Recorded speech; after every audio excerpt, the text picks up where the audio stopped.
रत्नागिरी जिल्ह्याला 2 दिवस पावसाचा रेड अलर्ट देण्यात आला आहे। खेडमधील जगबुडी नदी इशारा पातळीवर आहे।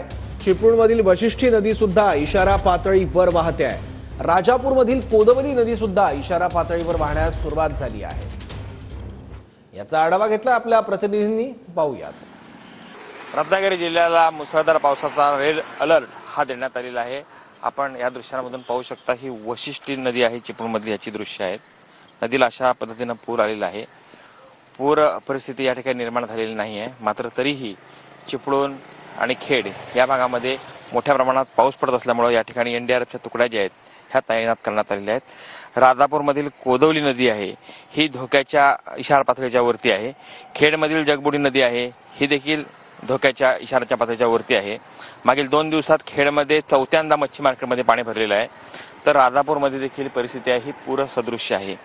कोकणच्या किनारपट्टीवरती मुसळधार पाऊस हा कोसळणार आहे। समुद्रात कमी दाबाचा पट्टा निर्माण झाल्यामुळे कोकणच्या किनारपट्टीला पोषक वातावरण जे आहे पावसाचं हे निर्माण झालेलं आहे। यामुळे पावसाचा जोर आहे हा या ठिकाणी वाढणार आहे।